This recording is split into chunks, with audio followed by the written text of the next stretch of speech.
Hello, readers. Today we are going to share a story called Anasi and the Magic Stick by Eric A. Kimmel, illustrated by Janet Stevens, and published by Holiday House in New York. It was a fine, bright day. All the animals were working in their gardens. All except Anasi the spider. Anasi lay in his front yard, fast asleep. Warthog, Lion, and Zebra came walking by.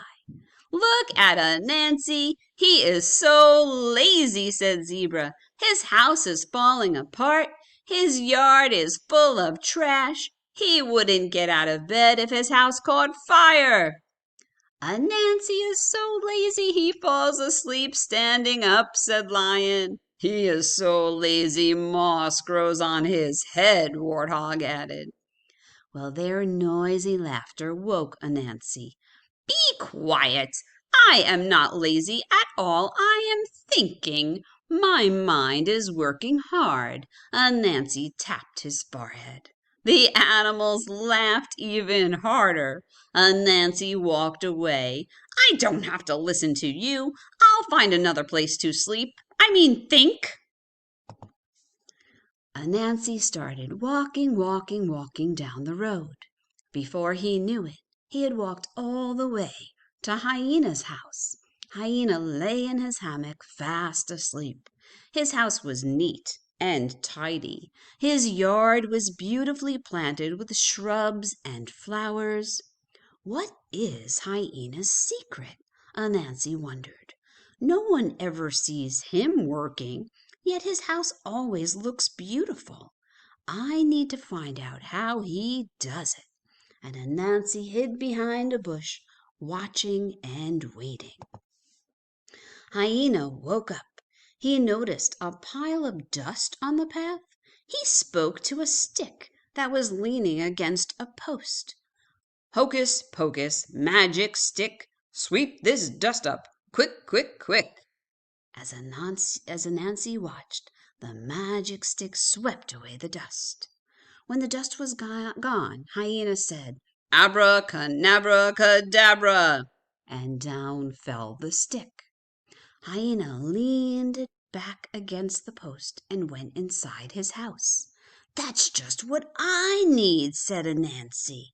"If I had that magic stick, my house would be as beautiful as Hyena's. No one would laugh at me again." Anansi grabbed the magic stick and ran off as fast as his legs could go. Oh my goodness, he stole his stick. He soon became tired. "Why am I carrying this stick? It can carry me." Anansi said the magic words just as he remembered them. "Hocus pocus, magic stick, carry me home now, quick, quick, quick." The stick picked up Anansi and carried him along. When they arrived at Anansi's house, he said, "Abracadabra, cadabra, pum!" The magic stick dropped Anansi on his head. "Ow!" cried Anansi. "Next time put me down gently, stick. There's lots of work to do. Get rid of all this trash first." And Anansi said the magic words. "Hocus pocus, magic stick, clean my yard up, quick, quick, quick." The magic stick whirled round and round. It gathered all the trash and threw it over the fence into Lion's yard. Abracadabra, cadabra, down fell the stick. Ooh, I wonder how Lion feels about that. "Good job, stick. Next, my house. Hocus pocus, magic stick, fix my house up, quick, quick, quick." The magic stick whirled round and round. Wood and nails flew through the air. Bright pink paint splashed over the fence as Zebra came walking by. Anansi's house gleamed, but so did Zebra. He was bright pink too. Abracadabra, cadabra, down fell the stick. "Now for my garden," Anansi said. "Hocus pocus, magic stick, plant and water, quick, quick, quick." The magic stick whirled round and round. It dug up the dirt, throwing the weeds into Warthog's tomato patch. Poor Warthog. It planted seeds in neat straight rows. Then it began to water them. Anansi yawned. "Oh, watching all this work makes me so tired. I need a nap. Keep watering, stick. Don't stop." Anansi lay down and went to sleep. The magic stick kept watering, watering, watering.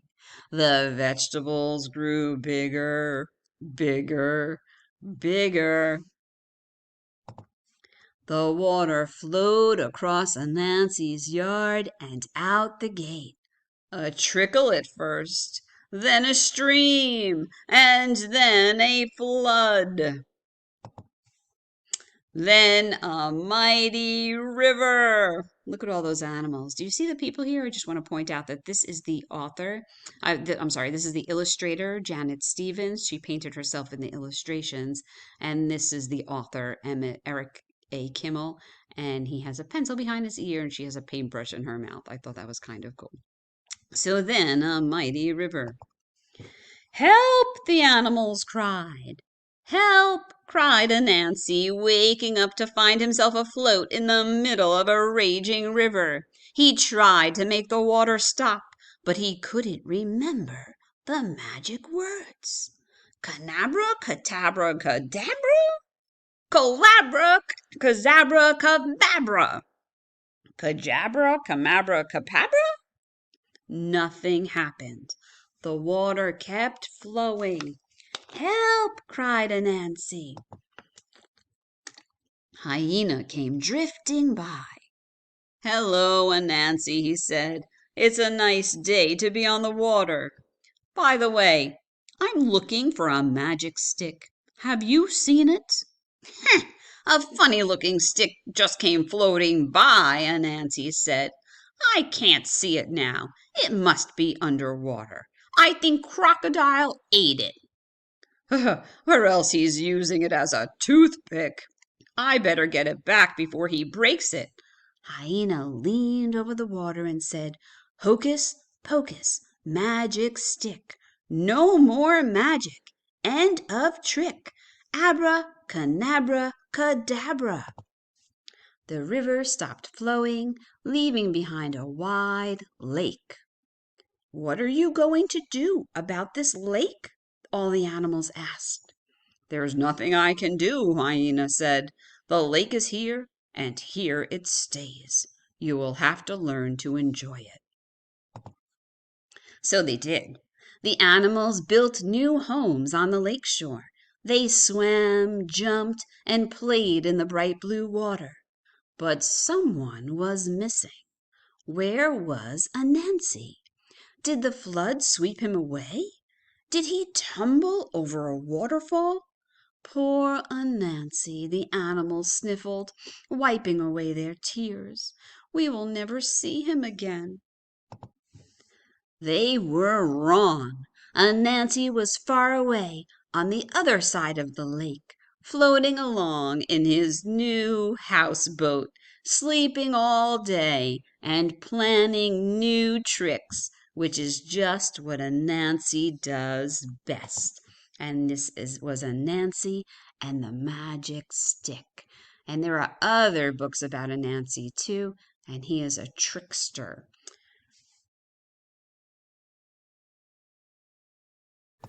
Hello everyone, we are ready for our craft part of the Storycraft, and we are going to make spiders. We have in your bag a large circle, a smaller circle, a clip with a bunch of legs, oil pastel crayons. Make sure you have a smock on, or maybe not your best clothes, and also you will need some glue or glue stick. Okay, so the first thing you're going to do is you're going to glue the big part to the little part. So one will be the head. Don't put glue on the whole thing, only put glue on a little bit so that you can stick it on. This way it overlaps a little, just like that, because you want the spider to have two body parts. Okay, so that's the head, and that'll be the body part. Okay.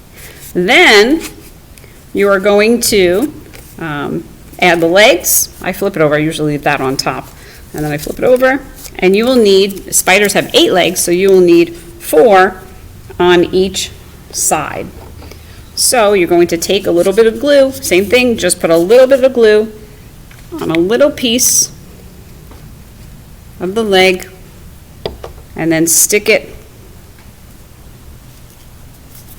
on the side of the spider like this. I know it looks a little long, but we're going to fold them so it will look smaller in the end, okay?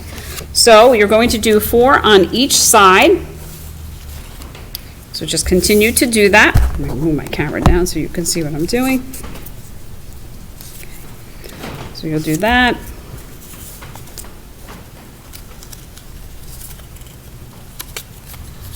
And if you like the story that we read today, the Anasi spider story, there's plenty of them. There are all kinds.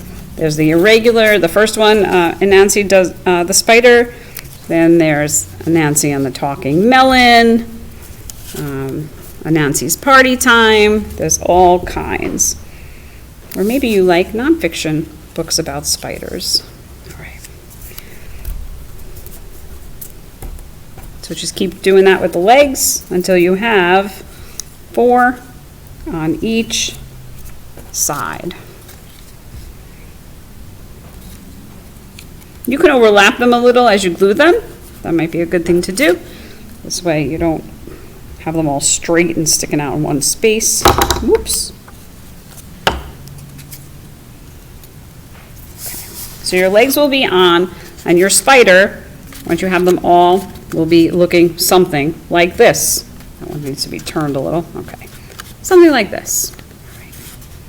And now you're going to let that dry a little bit. But then you're going to use, we're done with the glue, so you can put that away. We're going to use our crayons to decorate the spider. Now, I didn't know this, but spiders have 8 eyes, or some of them have 12 eyes, but they have at least 8 eyes. You can put as many as you want. So I'm just going to put 2. So I'm going to put 2 eyes on my spider, like that, because that's the part of the head. And then I'm going to think about some of the shapes maybe that I saw on Anasi in the book. And I'm going to use some of my crayons to decorate just with different lines and different shapes, like this. And then I might actually decorate the legs a little bit too. Make it a little symmetrical. Okay. I'll do some little swirls.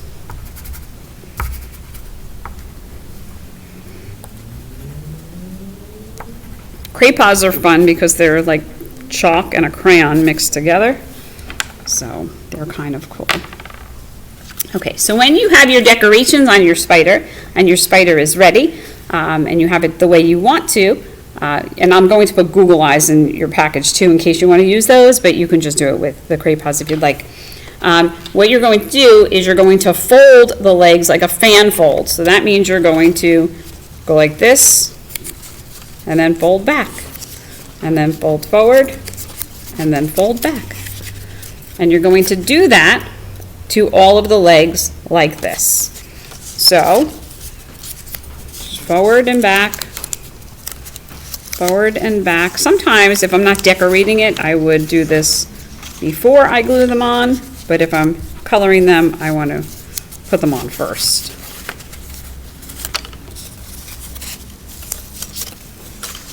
And then you fold these like that, okay? And then you could do that to the other side too. You fold one way, flip it over, and then the other. You can flip it over again, and then the other way again. And then flip it over, and just flip back and forth. And that's okay to move your spider around. It's like a jumping spider. Okay. And then you unfurl the legs, and there you go. You have an Anansi the spider. Okay. Thank you for joining me today for our Storycraft, and I'll see you at the next one. Thank you. Bye-bye.